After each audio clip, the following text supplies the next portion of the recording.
స్త్రీలలో మూత్ర సంబంధిత వ్యాధులు ఎక్కువ ఉంటాయి ఎందుకని? అవును, మగవాళ్ళతో కంపేర్ చేసి చూసినట్లయితే స్త్రీలలో మూత్ర సంబంధిత వ్యాధులు, ముఖ్యంగా యూరినరీ ట్రాక్ట్ ఇన్ఫెక్షన్స్ అంటాం, వాటిని యూటీఐ అంటాం. కానంటే మగవాళ్ళల్లో పురుషాంగం ఉంటుంది, ఆ పొడుగ్గా యూరిన్ ఉంటుంది. లేడీస్లో ఏంటి అవుతుంది, మరి పురుషాంగం ఉండదు కదా. మనిషికి ఇప్పుడు ఆలోచించండి, ఆ తొడల మధ్య ఎప్పుడు కూడా చెమట పడుతుంది. చెమట పడడంతో మురికి చేరుతుంది. మురికి చేరిన చోట మామూలుగా క్రిములు చేరుతాయి. ఎక్కడ చూడండి, మురికి ఉంటే దోమలు ఉంటాయి, క్రిములు ఉంటాయి. మురికి ఎప్పుడు కూడా అనారోగ్యానికి కారణం అవుతుంది. అదేవిధంగా మరి ఆ లేడీస్కి పురుషాంగంలాగా పొడుగ్గా ఉండదు కనుక, మూత్రంలో బయటకు పొడుగ్గా ఉండదు కనుక, మరి సరిగ్గా ఆ తొడల మధ్య ఆ రంధ్రం ఉంటుంది కనుక ఈజీగా క్రిములు పైకి వెళ్ళిపోతాయి. అసెండింగ్ ఇన్ఫెక్షన్స్ అంటాం.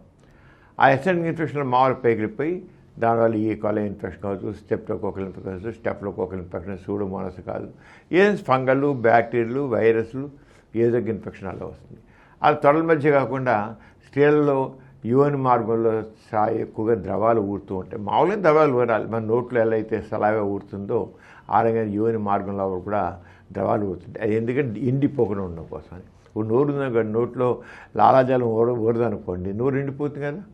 ఎండిపోతే రకరకాల జబ్బులు వచ్చేస్తాయి నోట్లో కూడా. అదేవిధంగా అక్కడ కూడా లేడీస్లో కొంతమందికి ఆ సెక్రిషన్స్ తక్కువ ఉంటాయి, ఉంటే ఆటోమేటిక్గా అక్కడ రకరకాల క్రిములు చేరుతాయి.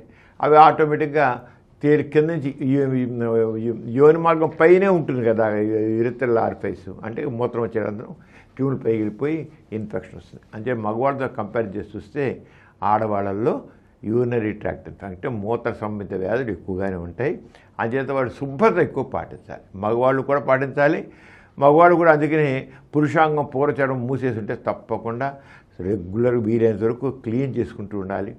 అప్పటికీ వెనక్కి రాకుండా మూసిపోయి ఉంటే శుద్ధి చేయించుకోవాలి. అంతేగాని ఆ పురుషాంగం పూర్వచడం మూసేసి ఉంటే ఆ క్రిములు చేరుతాయి. మళ్ళీ వాళ్ళకు కూడా లేడీస్కి ఎలా అయితే వస్తాయో వీళ్ళకు కూడా అలాగే తరచుగా మూత్ర సంబంధిత వ్యాధులు వస్తాయి.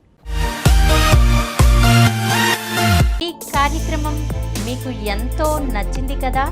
ఇటువంటి మరిన్ని వీడియోల కోసం అనతి కాలంలోనే 20 కోట్లకు పైగా వ్యూస్ సాధించిన సమరం ఛానల్ సమర్పించు సమరం మీకోసం ఛానల్కు సబ్స్క్రైబ్ చేయండి, లైక్ చేయండి, మీ ఫ్రెండ్స్కి షేర్ చేయండి. అలాగే ప్రక్కనున్న గంట సింబల్ని ప్రెస్ చేయడం మర్చిపోకండి.